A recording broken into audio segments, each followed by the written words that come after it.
당신과 나 사이에 필요한 최적의 거리. 멀찍이 떨어져 숲을 바라보면 숲에 나무가 빽빽이 가득 차 있는 것처럼 보인다. 그렇지만 가까이 다가가서 보면 신기하게도 나무들이 서로 적당한 간격을 유지하고 있다. 나무들이 서로서로 일정한 거리를 유지한 채 자라고 있는 것이다. 나는 언제나 그 이유가 궁금했는데 어느 날 나무를 연구하는 학자가 친절하게 설명해 주었다. 나무들이 서로 너무 가깝게 붙어 있으면 햇볕을 더 받기 위해 경쟁하듯 위로만 자란다는 것이다. 그런데 위로만 자라다 보면 가지를 뻗고 잎을 만들어 몸체 구석구석을 튼튼하게 만들지 못해서 두 나무 모두 비정상적으로 몸통이 가늘어지게 된다. 그래서 나중엔 약한 비바람도 견디지 못해 쓰러지고 만다. 고슴도치의 딜레마. 각자 올곧이 자라기 위해서는 나무와 나무 사이의 거리가 반드시 필요하듯 사람과 사람 사이에도 거리가 필요하다. 그런데 가까운 사람이 거리를 두자고 얘기하면 서운함을 넘어서서 내가 귀찮은가? 혹은 더 이상 나를 좋아하지 않는 건가? 라는 오해부터 하게 된다. 그래서 친밀한 사이일수록 거리 이야기를 하는 것은 매우 어렵고 자칫하면 서로 깊은 상처를 남기는 문제가 되곤 한다. 그런데 결론부터 이야기하자면 가까운 사이일수록 서로에게는 거리가 필요하다. 사람에게는 누군가를 필요로 하고 기대고 싶어하는 의존 욕구만큼이나 내 뜻대로 움직이고 싶은 독립 욕구가 동시에 존재한다. 인간관계를 통해 사랑하고 사랑받기를 원하며 그로 인해 행복해지고 싶어 하지만 그렇다고 관계 때문에 남과 다른 나의 정체성이나 독립성이 침해당하는 것을 원치 않는 것이다. 문제는 우리가 친밀감과 거리감 사이에서 어느 한쪽으로 다가가면 갈수록 다른 한쪽은 멀어진다는 점에 있다. 그리고 인간관계 속에서 발생하는 모든 실망과 좌절은 한 사람은 너무 가까이 있으려고 하고 한 사람은 거리를 두려고 하는 데서 시작된다. 만약 누군가가 나에게 가까이 다가오면 우리는 본능적으로 한 발짝 물러난다. 왜냐하면 사람에게는 누구나 남에게 침범당하고 싶지 않은 공간이 존재한다. 그것을 우리는 퍼스널 스페이스라고 부른다. 사람이 가득 찬 엘리베이터를 타거나 만원버스를 탔을 때 불쾌함을 느끼는 것도 모르는 사람과 거의 붙어 있게 되면서 자신만의 공간인 퍼스널 스페이스를 확보하지 못하기 때문이다. 그런데 상대방이 나한테 너무 가까이 온다고 생각해 보라. 그러면 그가 나에게 전적으로 의존하거나 나를 구속하려 들까봐 겁을 먹게 된다. 반대로 내가 조금 거리를 두고 자유롭게 혼자 있고 싶다고 해보자. 그러면 상대방은 혼자 남겨질지도 모른다는 두려움을 느끼게 된다. 그래서 너무 가까워서 서로 상처 주지 않고 너무 멀어서 외롭지 않은 거리를 확보하는 건 나와 상대방 모두에게 힘든 일이다. 철학자 아르투르 쇼펜하우어는 이 딜레마에 대해 고슴도치의 이야기를 빗대어 설명한다. 겨울의 고슴도치들은 서로의 온기를 느끼기 위해 가까이 다가간다. 그러나 너무 가까이 다가가면 서로의 가시에 찔려 상처를 입게 된다. 상처 입은 고슴도치들은 몸을 보호하기 위해 물러나지만 추위는 다시금 서로에게 다가가게 만든다. 이처럼 고슴도치들은 가까이 다가갔다 뒤로 물러서기를 끊임없이 반복한다.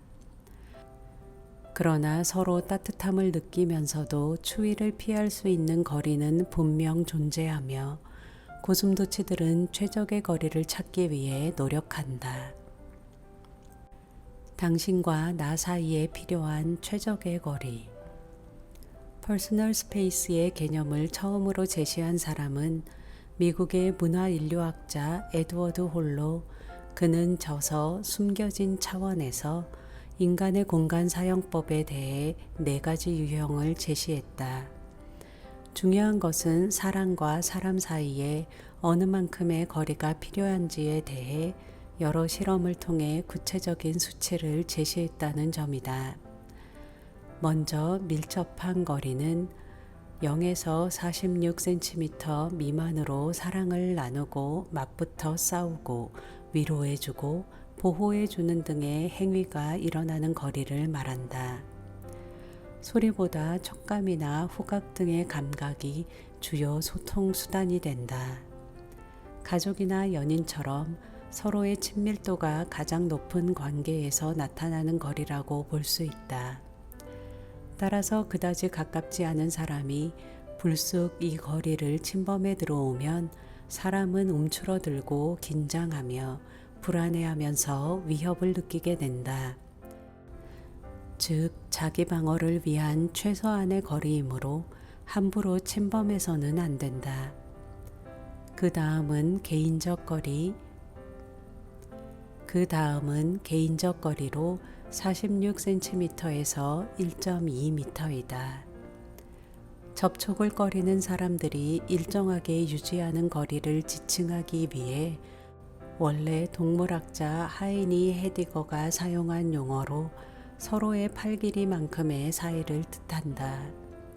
그것은 곧 손을 뻗으면 상대방의 손발을 잡을 수 있는 거리이기도 하다. 주로 친구나 그만큼 가깝게 느껴지는 사람들과의 관계에서 나타난다. 접촉보다는 주로 대화로 의사소통을 하며 적당한 친밀감과 동시에 어느 정도의 격식을 필요로 한다. 가벼운 스킨십을 하면서 다가갔을 때 상대방이 편안해하면 호감을 느낀다고 볼 수 있다. 사회적 거리는 1.2m에서 3.6m로 지배의 한계를 넘어선 거리다. 어떤 특별한 노력이 없는 한 상대방과 닿지도 않고 그럴 기대조차 하지 않는다.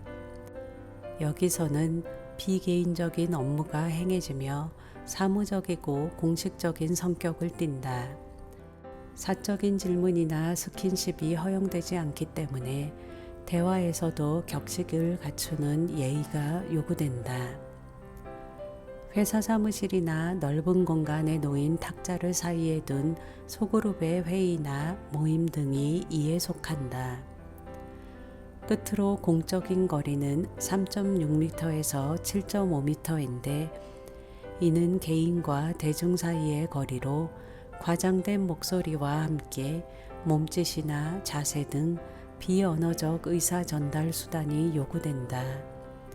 교사와 학생, 연극 배우나 가수, 강사와 청중 사이의 연설이나 강의 등에 필요한 거리다.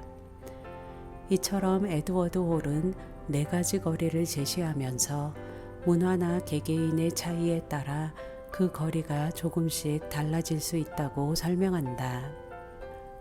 우리나라에서는 누군가 처음 만났을 때 결혼하셨나요?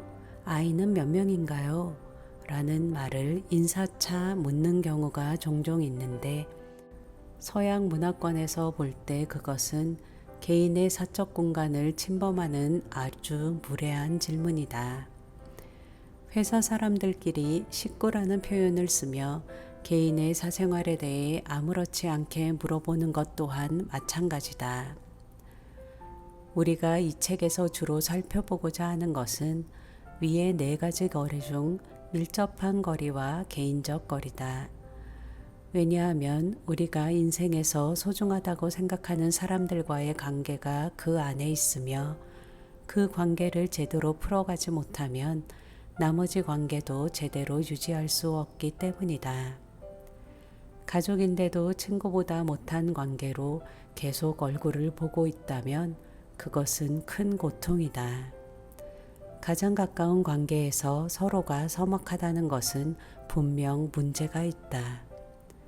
반면 친구가 우리 사이에 비밀은 하나도 없어야 해 라고 우긴다면 그것은 기본적으로 거리를 무시하는 행위다.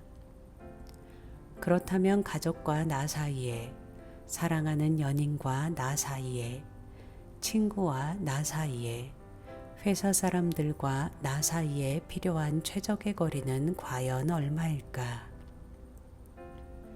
우리는 어떻게 해야 인간관계를 통해 행복을 느끼고 성장할 수 있을까? 우리가 지금 관계에서 덜어내야 할 것은 무엇이고 채워야 할 것은 무엇일까? 거리를 둔다는 것, 그 마법에 대하여.